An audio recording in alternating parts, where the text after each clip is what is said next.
Good morning. I'm LaShondra Shaw, PIO for the City of Austin, and I am the moderator for today's media availability. Spanish interpretation of this media availability is on ATXN 3. To start, Austin Public Health Director Stephanie Hayden will first say a few words, followed by Dr. Mark Escott, Interim Austin Travis County Health Authority, and then Austin Public Health's Chief Epidemiologist, Janet Pichette. And then we'll open up the mic to our pool reporter who will ask questions on behalf of the media. Stephanie?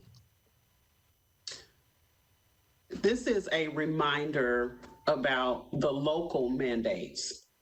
We applaud the governor for continuing the mask for all participants for the state of Texas.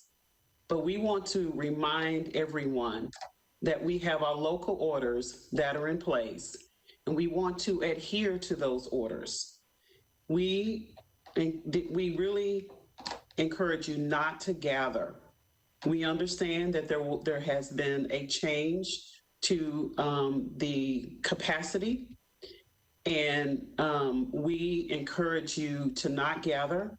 If you go to a venue that has a lot of people there, we encourage you to make other choices. We also continue you to establish traditions and just keep you and your family and your loved ones safe. This is just a reminder about the RISE funding.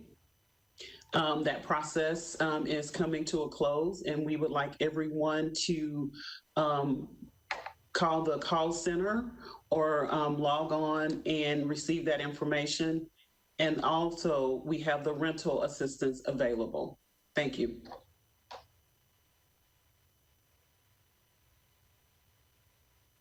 I want to start by echoing Director Hayden's comments. We're certainly grateful of the governor for continuing the mask mandate.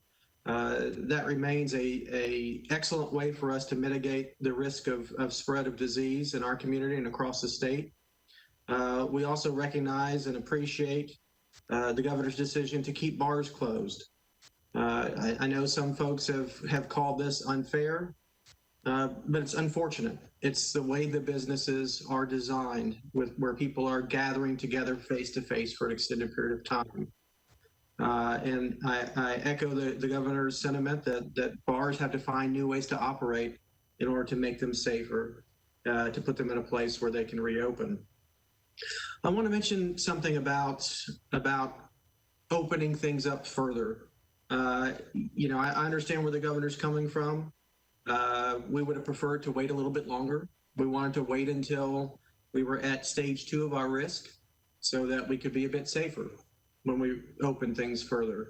And that's particularly concerning because over the past 2 weeks, we've seen an increase in our number of new cases. On September 3rd, we had a moving average of 69 new cases in Travis County. That's increased 83% in the 2 weeks since then. So we're seeing increased cases. Where are those happening? The highest positivity right now is in 2 groups, 10 to 19-year-olds and 20 to 29-year-olds. When we look at that data further, we know that college students have a positivity of around 10%, which is more than double our community risk. When we look at high school students, their positivity is 14%. So triple what the community rate is. So it's important for those individuals, our young people, to make sure that they're acting in a protective way. I know people are scared about sending their kids to school. I will tell you that the data that we have in hand right now, we have about 4 dozen cases in the secondary school setting in Travis County. We have hundreds of cases in the college setting in Travis County. We don't have any evidence right now that any of those cases were transmitted in a classroom setting. So where are they happening? They're happening in social gatherings. They're happening in extracurricular activities. We've seen clusters in the area related to football, strength and conditioning, football practice. We've seen it in cheerleading. We've seen it in band. We know that these activities are likely to present situations where masking and social distancing is not possible or practical. So it's important that parents understand that they understand those activities bring an increased risk of transmission for those children and for the household. And because of that, we also recommend that those children, if they're going to be active in those programs, mask and social distance at home to protect the rest of the household. Good morning. I'd just like to bring up a few points. One, and inform the community that Austin Public Health has been regrouping currently as the case numbers have been increasing since Monday. And we stand ready and have created some additional strike teams, which I've mentioned in the past, to focus specifically on schools, primary and secondary education, as well as higher education. I also wanted to bring up that there remains testing capability in the community. So if you are experiencing symptoms or need to be tested, that availability is out there. When in doubt, check it out. And 3, fall is fast approaching, and it is the beginning of cold and flu season. And so now is the prime time for you to get your flu vaccination before there's a run on flu vaccine. It will, provide additional protection to those from respiratory illness.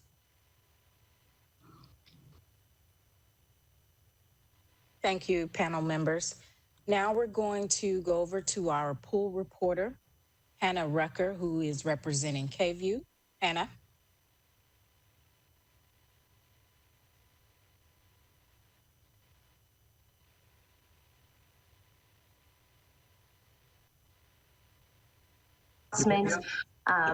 Our first question for you this morning is, although bars are still technically closed, is there any concern with the amount of downtown bars that have kind of found a loophole when it comes to providing food and causing groups to gather again? We're definitely seeing more activity downtown because of that. Yes, we're concerned. We're concerned when people are gathering together face to face for an extended period of time. If that's in a bar, if that's in a backyard party, or other social gathering. I think it's important to remember and to remind folks that we are at stage 3 of our risk, which means we're recommending folks avoid gatherings of more than 10 people. We're recommending that folks who are at high risk avoid any gatherings of people outside of their household. The disease is still out there. We're at the place we are now because of the measures that we've put in place and because of the protective actions people have taken. If we take too much risk now, we're going to pay for it in the fall. And we've got the other threat of influenza coming as well. So we have to be very concerned about that. My recommendation for bars, as I said earlier, is that they look for other ways to operate so that they can be done safely. Generally speaking, if people are seated at tables that are distance apart, it's going to be safer than the traditional bar setting where people are crowded around a bar and creating an opportunity for this disease to spread. As Dr. Escott stated, we are very concerned. We have increased our enforcement efforts. Our teams will make regular rounds in those areas to ensure that the owners are adhering to the local mandates. It is important for us to provide technical assistance, but it is a system that enforcement does come in hand. So we are able at a point where we can provide enforcement and move cases along in our system. Wonderful. Our next question comes from CBS Austin, and it's also regarding the governor's announcement yesterday. It says, do you think that the governor's relaxing of the restrictions is appropriate for the Austin area? What do you think the impact will be of 75% capacity at restaurants, gyms, and offices? Again, we would have preferred to wait until we were at stage 2 of risk. And that means our hospitalization 7-day moving average is under 10. And again, we'd like to see our positivity rate less than 3% before we were to make that recommendation to 75%. I think ultimately people are going to need to make that decision for themselves. You know, if they go into a place and intend to have a meal and find that it's crowded, you should look for someplace else to eat. I am pleased that the governor continued the 6 foot of distancing between tables, or 4 feet with a physical barrier. I think it's going to be challenging for a lot of restaurants to get to 75% with those measures still in place. So, you know, we're not entirely upset with the governor. I think the governor is trying to balance the risk to our health and safety and the risk to the economy. And, you know, I think we're probably a couple of weeks away from a position where we would have supported this. Again, families have to decide. And I want to remind folks that if they are high risk, they have underlying health conditions, or they have someone living in their household that has underlying health conditions, they should not be taking risks. As a reminder, we have our tools that we have put in place at the local level. As I stated earlier, just a reminder about the local mandates that our mayor, health authority, and county judge have put in place. We also, as a reminder of our risk-based tool we have on our website, we really want people to continue to use the resources that we have on our website that will really help you as an individual to make the best decisions for you and your family. But we know it is an individual decision that folks will want to be more mobile, but we want you to adhere to all of the mask mandates, the hand hygiene, and the social distancing, whatever your choice is going to be. Thank you for that. And the next question comes from KUT News. It says, on Tuesday, Dr. Escott said high school students in the area have a 14% COVID positivity rate. As more kids in the area head back to the classrooms in the coming weeks, what concerns you most when it comes to increasing capacity in schools? Let me start by saying we chose the phased-in approach to give schools and school districts an opportunity to see how things were going at 25%. And the recommendation to move to 50% if things were working well. If they're not working well, they need to reconsider whether or not it's the appropriate time to move up to 50%. If they have identified areas of risk, modified their procedures, and then move to 50%, I think that's okay. But recognize that as we've been saying all along, schools are not going to be able to prevent 100% of cases. What we're trying to do is prevent substantial outbreaks within schools. And that's going to take that partnership between public health and our school districts to do that. So again, it's going to be, you know, dependent upon the individual school district. And I think it's, you know, I think they're doing a great job of informing their community. Many school districts have created a dashboard to provide information, school-specific information. And I think that engagement's important so that families can make an informed decision of whether or not they want to send their child into the classroom. Wonderful, thank you. And the next question comes from Austonia. It says, positive rapid antigen test results continue to be classified as probable cases rather than confirmed per CDC guidelines. Does APH have a sense of what portion of COVID tests conducted in Travis County are rapid versus genetic, and whether the exclusion of rapid test results is affecting our understanding of community spread? So I'll start, and I'm sure that Janet may want to add something. We are, again, as you noted, reporting in the normal convention of the state and federal government regarding PCR tests as confirmed cases. We are looking at a way to display also the probable cases based on antigen testing. And so folks understand the difference. The antigen testing is fairly good, fairly accurate. In some circumstances, it may be a better measure for us in the future to determine whether or not somebody's infectious or not. So I expect that we may see some changes in how the state and federal government want to treat those cases. But for now, we're looking at options to display both the probable and the confirmed. Wonderful, thank you. This comes from Co-op Radio, and this is also in regards to the governor's announcement yesterday with the 75%. It says, recently, dining in restaurants has been singled out as being as likely to spread COVID-19 as bars by the CDC. Highest risk on-site dining with both indoor and outdoor seating. Gyms have consistently been considered one of the more risky locations along with bars. How then is it that both are allowed to expand to that percent occupancy to 75% while bars remain closed? Again, I think gyms are concerning. Obviously, somebody who is running on a treadmill and breathing quickly is going to have the potential to spread disease. This is going to be dependent upon gyms ensuring that people are spaced apart and that appropriate cleaning is done. But again, it's going to be increased risk compared to not going to the gym.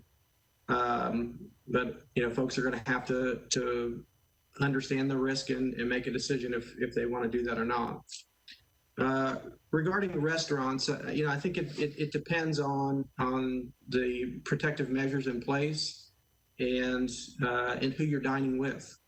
If tables are spaced 6 feet apart and you're dining with members of your household, it seems logical that the risk in that circumstance is not going to be very high, since you're in close contact only with other folks that you normally have close contact with.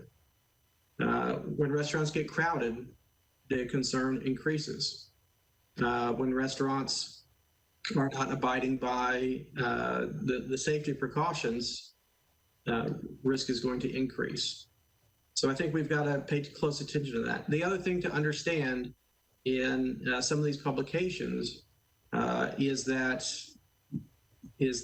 there's an association. They've described an association between people who are COVID positive and having been to a restaurant in the appropriate period of time to be infectious the previous 14 days. That's different from causation. That's where they got the disease.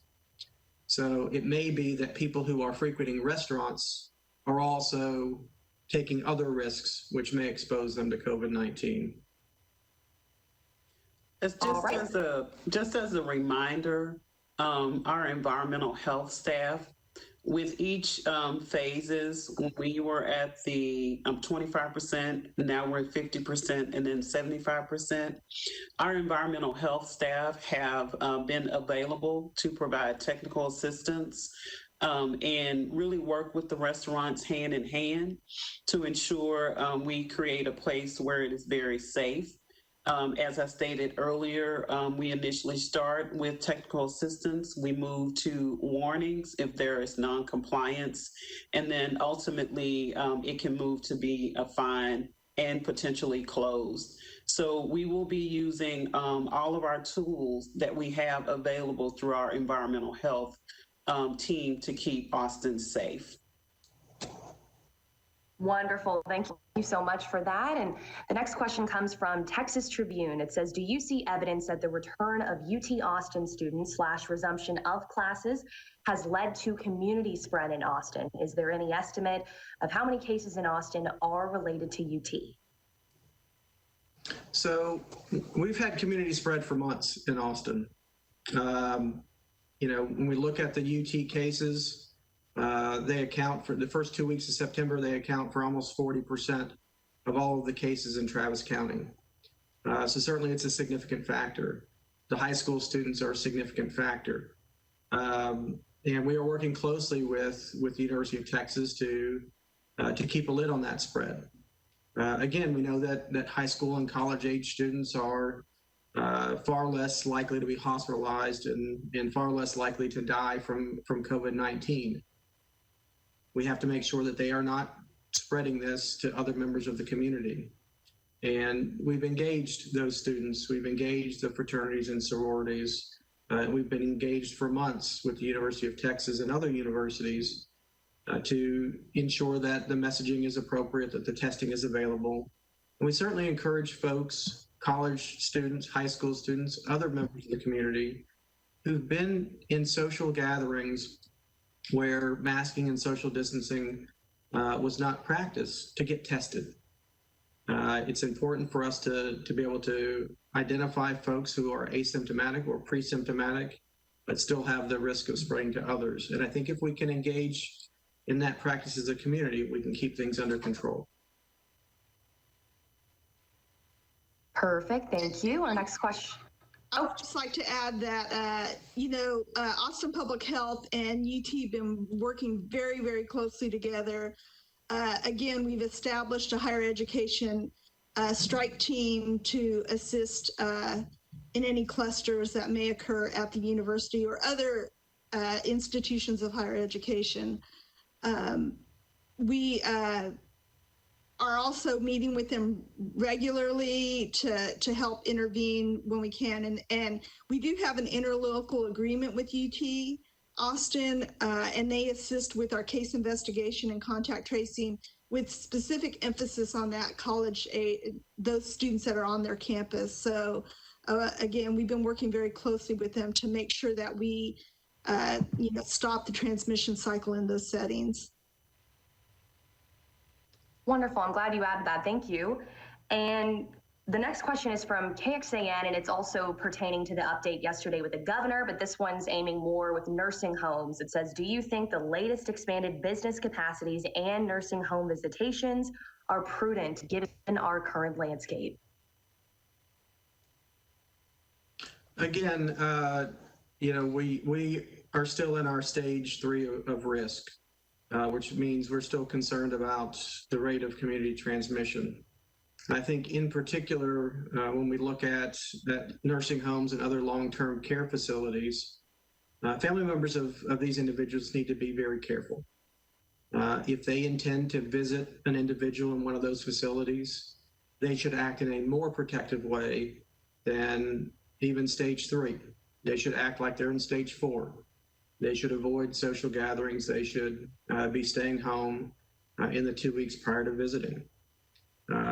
We know that COVID-19 is devastating for nursing homes and other long-term care facilities. And it's prudent for these individuals, these family members, if they feel it's necessary to visit their loved one in person, to protect them and protect other members of that facility by acting in a safe way prior to visiting. And I'd like to add, not only should those family members be concerned with COVID-19, but we are entering into cold and flu season. They need to make sure they're getting their flu shot before they enter into those facilities. They need to make sure they're monitoring other conditions that may be placing those people at risk, like norovirus is another example. It's that time of year where nursing homes tend to have a lot of norovirus outbreaks. But we do have a nursing home strike team that stands ready. They have intervened in cases when we need to do some infection control assessments, or we make requests from the state to assist with that effort. So again, we are ready to work with that business sector. Perfect. Thank you so much. And our next question comes from Univision. It says, we have been seeing parties among college students. Are they getting cited? What will it take for these students to face penalties? So as Director Hayden said earlier, we have a group working on enforcement. That group includes Austin Code, the Fire Marshal's Office, and our Austin Public Health's Environmental Health Services. We're working in cooperation with the University of Texas. Generally, if there's issues on campus, the University of Texas will handle If it's an issue off campus, the city of Austin will handle it. We rely on people reporting to 311 to notify us of parties that are ongoing or parties that are planned so that we can intervene. We, again, start by doing an assessment. If there's a violation, sometimes they'll get a warning. If it's a serious violation or a repeated violation, they'll get a fine. People have to remember that these are lawful orders to not have gatherings larger than 10. It is a criminal penalty for violation of that. If that violation leads to serious injury, illness, or death, those penalties could be much more serious. And I would certainly support our district attorney in pursuing criminal charges against an entity that holds a party that leads to transmission of disease and a serious outcome.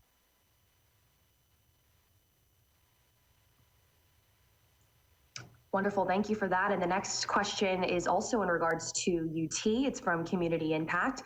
It says, on Saturday, we saw far fewer than 25,000 fans at the UT football game, and about 8% of the UT students tested were sent home after testing positive. There are 4 more home games on campus scheduled. After seeing the process, do you feel any differently about the university's plans for home games than you did last week? Again, we're pleased that the University of Texas took additional actions. They reduced from 50% to 25%.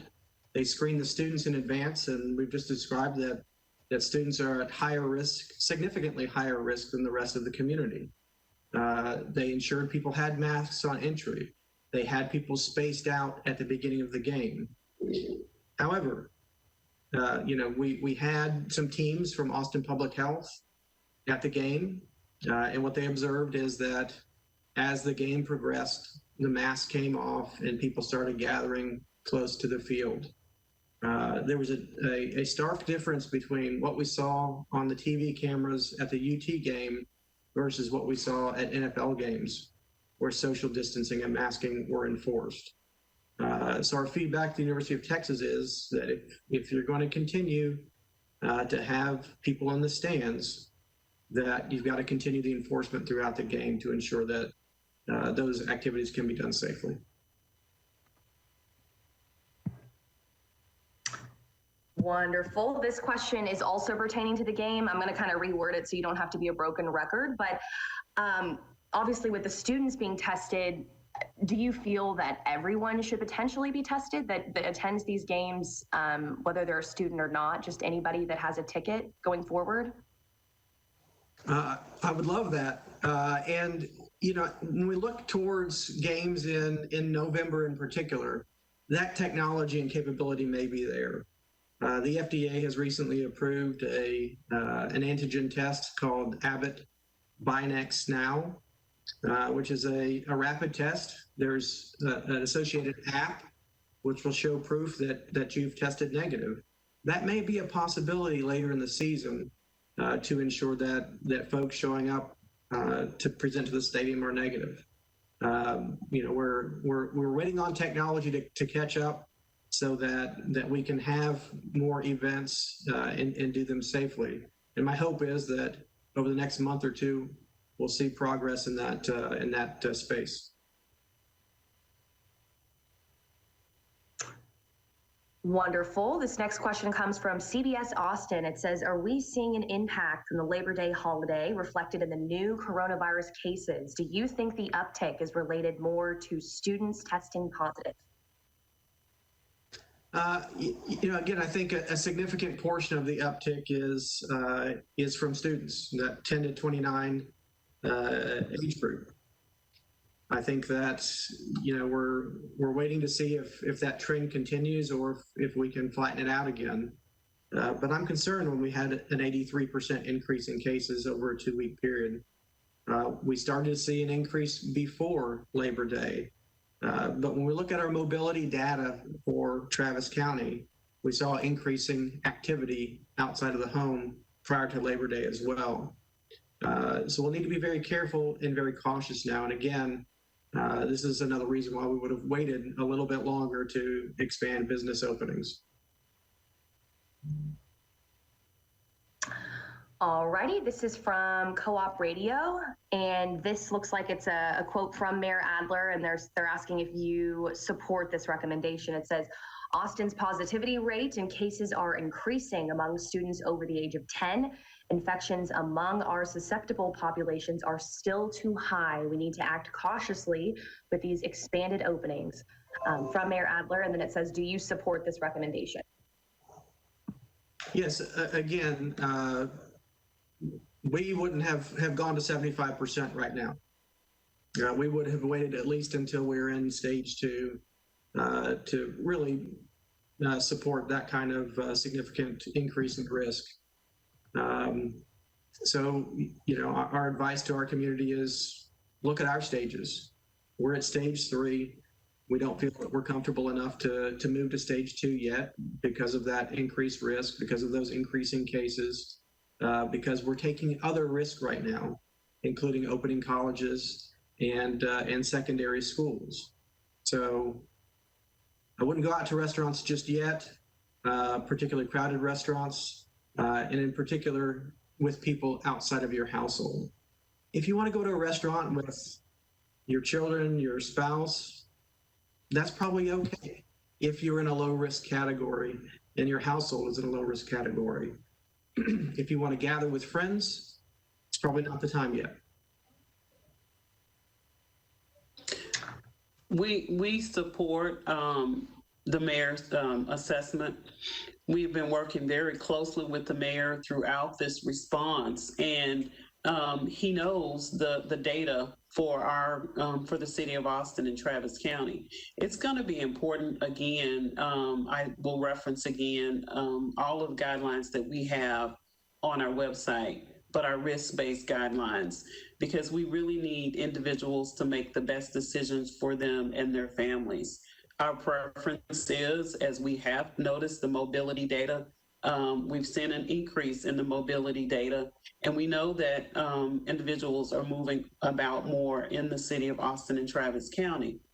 So it's going to be important as schools are increasing the number of students that will be there, with our universities and colleges having class sessions, et cetera. It's going to be important for us to just take the most important measures for us as individuals to ensure that we keep our community safe. Wonderful, thank you for that. And this question comes from Texas Tribune. It says, why use a Salesforce solution instead of / in addition to NEDSS and Texas Health Trace? What does APH use NEDSS and Health Trace for? So I'll go. So the NEDS-based solution, or the National Electronic Disease Surveillance System, at the beginning of this outbreak, it's a legacy system that was running really, really slow, and it's a system that the Department of State Health Services provides for us. Because of the slow system, we basically created our own system, and that was a Salesforce solution. At the same time, the state also created Texas Health Trace, which is also another Salesforce solution and platform for data collection and case investigation and contact tracing. Ours is a very similar product. We started ours before they started theirs, kind of at the same time. We have been talking about transitioning to that system and are working very closely with the state health department to migrate our current cases and data over to that system so they can have it on their system as well. But because NEDS is our kind of a legacy system, it just was not performing to meet the case demands that we have. I will say one portion of NEDS that we use is the electronic laboratory reporting system. Those laboratory results are reported directly to the state through the NED's electronic laboratory reporting system, that portion of it. And so we do use that daily, and that's how we get a lot of our case and lab results to follow up on. And let me just add to that. As Janet said, we started creating our Salesforce system. We encouraged the state to use that system, but do it statewide so that we could do case investigations across jurisdictions. And we're pleased that they selected that solution and have built that. What we're working through right now is the nuances of transitioning the data between the two systems. Our initial hope was that the state would be able to integrate with our system so that they would talk to one another. They have not been able to do that. So what that would entail is for us to transition from our solution to their solution. And these are the steps that Janet just described. We certainly want to use and be involved with the state system. They're working through some kinks associated with that system as additional jurisdictions have been brought on board. But we also want to make sure that we have unfettered access to our data, that we can provide data to our elected officials and to the public in the way that we've done over the past 6 months. Once we have those assurances, then we will look at completing a transition. Wonderful. Thank you for that. This question comes from KXAN. It says, you have previously mentioned the 7-day average of new hospital admissions as the metric you're watching for reducing stage levels rather than the governor's focus on the percentage of COVID-19 patients and the overall hospital population. Explain why you're watching that number more closely. So working with our modelers at the University of Texas, it became clear to us early on that hospital admissions was the best predictor of how things are going and where the trends are going. The percentage of hospital beds being utilized, is a useful metric to look at, but not quite as timely as the new admissions. We want to be able to respond quickly to significant changes. If we wait until we reach the 15% mark to take action, that action may be too late.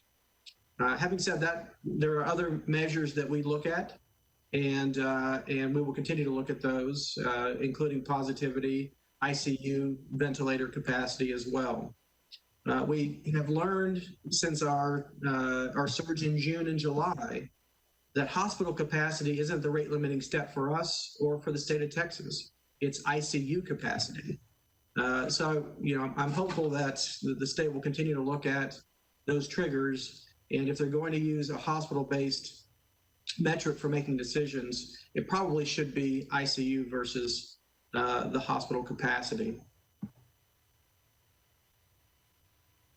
Wonderful. A lot of good information there. And I actually think that is the last question from our local media this morning. So thank you so much for taking the time to answer those. We appreciate it more than you know. Thank you for that, Hannah. Again, thank you, pool reporter. Now we are going to have our closing remarks and anything else our panel members would like to say. Stephanie, we are going to start with you, please. Again, I'd like to remind everyone about our local mandates. We are very pleased about the governor keeping in place the mask mandate. However, we have our local mandates in place for the city and the county. We have enforced that you're not able to gather in groups larger than 10. And those are things that are still on the books for us as Austin and Travis County. So we want individuals just to make good decisions. And we've done so well, Austin and Travis County, and we want to continue to do that. Our goal is that we would like the positivity rate to come down. We'd like to go to stage 2 and ultimately keep our community safe. Just a reminder about our RISE funding that we have available. That funding is $2,000 per household, and it is financial assistance, and we're really excited about that. Lastly, we have testing available. If you have been exposed to an individual or you may have symptoms, please give us a call at our nurse line or 311. Go online and schedule you a test. We have a new location that is going to come on board next week in the Montopolis area at the Montopolis Neighborhood Center. And so we are encouraging you to use our sites. As a reminder, face covering, hand hygiene, and 6 feet distance. And let me just remind folks that we are seeing a significant increase in new cases diagnosed in Travis County, primarily in high school and college age individuals. And also, if those individuals have been involved in social activities where masking and social distancing were not followed, or in extracurricular activities where masking and social distancing were not followed, we recommend that those individuals sign up and get a free test to ensure that they are not COVID positive.